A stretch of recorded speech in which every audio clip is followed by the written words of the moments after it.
They started out as Wogs out of work. Now, just using that word wog shocked us all at the time, but it also launched their careers.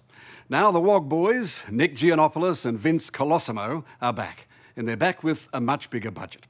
They've moved the set from suburban Melbourne to the Greek island of Mykonos. It's a very funny sequel, complete with a Miss Italy, a Greek goddess, and a goat that steals the show.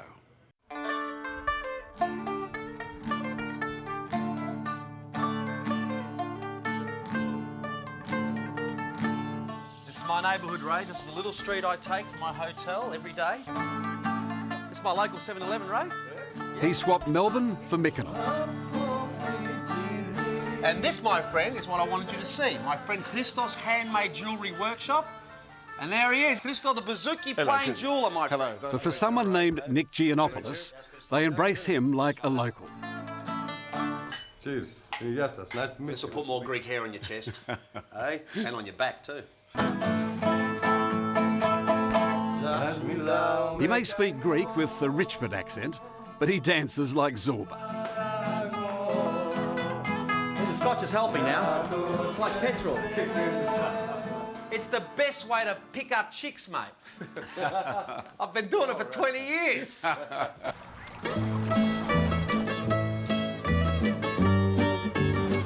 Nick Giannopolous is a regular visitor to Mykonos. And 10 years after his hit movie, The Wog Boy, Nick's decided on a sequel, The Kings of Mykonos. Where else but here, on his favourite Greek island. Isn't this amazing? Oh, no, it's beautiful. It's the bluest water you'll see anywhere in the world, Ray. I can see you buying a house here. If you want, I can introduce you to my mate. He's a real estate agent. I get 10%, mate. I get 10% on every sale.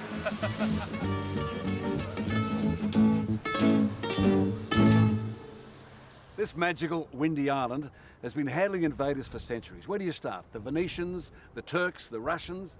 In more recent times, Jackie Onassis and the Jet Set? Nowadays, 5 or 6 big cruise boats come in here every day. But has all this experience prepared Mykonos for the arrival of the Aussie Wog Boys? And action. Hey, how's it going? Oh, hi. Hey, how was it? Busy? Yes. They weren't quite sure what our motives were or why we were here. But they've been coming out and watching the filming, and every time they see the filming, they kind of like become warmer and more generous, to the point now where Vince and I walk around and, I mean, I haven't paid for a coffee in town for about 3 or 4 weeks, you know. This is just a great spot. It's really windy today, and that's why it's so choppy. Nick has teamed up again with his old partner in fun, Vince Colosimo. This is not North Carlton, you know what I mean? Yeah. But, It's not North Carlton. It's not North Carlton at all. This is just a little piece of paradise for me. I love coming here. And Once again, Nick plays the bumbling Steve. You know, screw the beach, screw the Greeks, and screw Mykonos. And Vince is back as his Italian sidekick Frank. They learn how to party, Wog Boy style. Oh, we're back. Back! But for Vince Colosimo, there's no escaping Alphonse,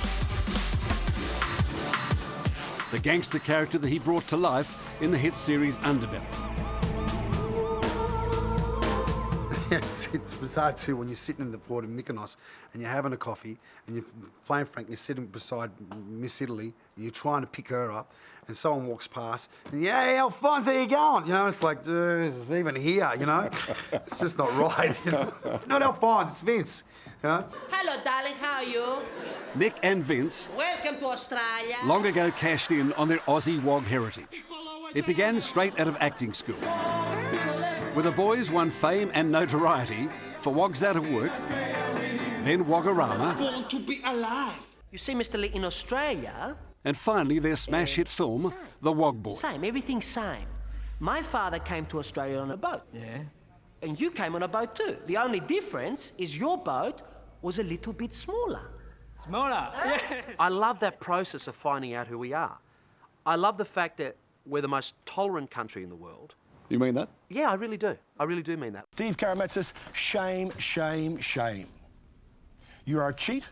You are living the good life at the expense of honest, decent, hard-working Australian taxpayers. What do you say to that? You can say nothing to that because you cannot answer me, can you? The Wog Boy was one of the most successful Australian comedies of all time. It was loathed by some critics, but loved by all the punters. Who am I supposed to be? Zorba Dundee. It took more than $13 million at the box office, and it's still in the top 10 grossing Australian films of all time. It was while he was spending some of the profits here on Mykonos that Nick came up with his new plot. I was sitting at this remote beach called Phokos, and I thought, wouldn't it be wonderful if some Greek-Australian guy inherited this and then had to come over here and deal with the bureaucracy and the relatives and everything else that happens when you come to Greece. Now what happens is that Steve inherits a beachfront cafe that the local developer, the bad guy, played by Alex Dimitriades, wants. Malika, what are you doing here? It's over for you. And he wants it almost as much as Steve wants his girlfriend. Jesus God. Zita Makropoulia is Greece's answer to Nicole Kidman.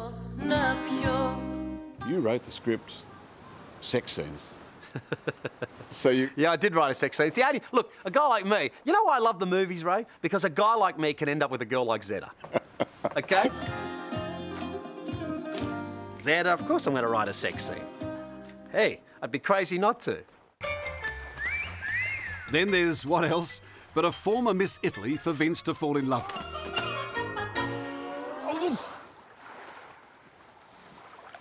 Yes? I'm new in Mykonos and I was wondering if you could give me a hotel to your directions. And a scene-stealing Greek goat, a rare and very aggressive bighorn breed that they call Cree-Cree, represented by Romeo, Romeo by name, and Romeo by nature. I fix him. Maybe not. It's the strongest bloody thing I've ever seen. But more than just big horns. He's big all over, Ray. He's let me tell you, he's a very proud Greek goat, and the Greeks are very proud when they point that out to me. You see? That's a goat. Take it easy, mate. Kings of Mykonos is, of course, a comedy. Don't upset me, mate. I've got a yellow belt in Taekwondo. Greek style. But as so often happens, today's laughs were driven years ago by yesterday's tears. The Italians and the Greeks were the first wave of post-war migrants. They bore the brunt of Anglo-Australia's suspicion of all foreigners. There was lots of those fights, you know. It was quite racist, you know, back in those days, and they were slurring against us and stuff, and we did the same back. And then, of course, the fight started. Well, especially when your name is Vince Colosimo. When your name is Vincenzo Colosimo, you know, it's even tough, you know. So that got straight away I got swiped, the ENZO got kicked out, and it was just Vince. Ladies and gentlemen, the Wog Boy is in the building. There's no doubt the word wog was once pretty offensive. But Nick's first movie helped turn that into something that's now become almost a term of endearment. You must take some credit for changing people's attitudes back in Australia. You know, I wrote Wogs out of work purely out of frustration, you know. There was never any political agenda. Because you're Greek Australian. That's right, and because I felt like I was being treated like a wog. But do you think as a result of that, of sort of diffusing the word wog, that we're less racist? Yes, I think I think by diffusing the word wog, we've shown our maturity and our great ability to adapt and just laugh things off, you know. Man, the Wog chicks here are hot. Of course, as any comedian will tell you, humour doesn't always travel. What is wog? Wog. That's what we call ourselves in Australia. And here on Mykonos, Wog Boys. the locals have taken a while to get the joke. No, the Aussies used to say it as an insult. So now you insult yourself. Bravo. When I first came here and I started trying to explain to them why we got called Wog, they get really angry about it. You know, they go, well, why? Why they say this about the Greek people, you know? But then when they see what we've done with it, and this is the twist, that we've turned it into a term of endearment, they actually really get into that. And I've actually got all these Myconians now calling themselves Wogs. So it's just bizarre. It's like, yes, I am a Wog too. I go, well, yes, kind of, yeah, all right, you know. Antipasto? No, I'm very pro-pasto. Yeah, but tonight I just want a ham and cheese, toasted sandwich on white bread. While the original Wogs, the Greeks and Italians, are now as Aussie as Vegemite and Lamingtons, there's a new wave of immigrants looked upon with the same suspicion and even a sense of fear. I don't come to these joints a lot, you know. We both know that Muslim Australians, they're the wogs of today, aren't they? I have friends that are Muslim, and I suppose they, over the last few years, have had to come together and fight this sort of prejudice. Prejudice, yeah. They've had to come together and fight this prejudice, as we probably did, you know, in our own sort of way. I think comedians will lead the way, and there are comedians in Australia right now who are doing that sort of work. But Nick, you're a comedy writer. You write about everything. But could you write a comedy about Muslims? I could, but I prefer Muslim writers did. You know, I believe we will get a great Muslim comedy. I believe we will get those comedies on the same scale as Wog Boy. Maybe not in a year, maybe not in 2 years, but we will eventually. He's a bit tired. He's had a long day. He wants to go back to his trailer. It's getting close to wrap time on this 5-week shoot. About time to say good riddance to at least one cast member. It's the goat's last scene! But the Wog Boys, well, they get on just fine.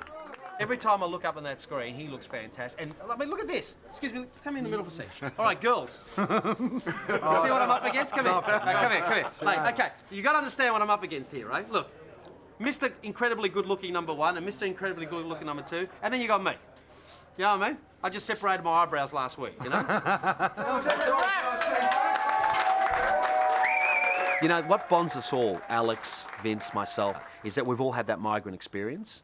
And coming back here and doing this, I think for all of us, is a kind of thank you to our parents.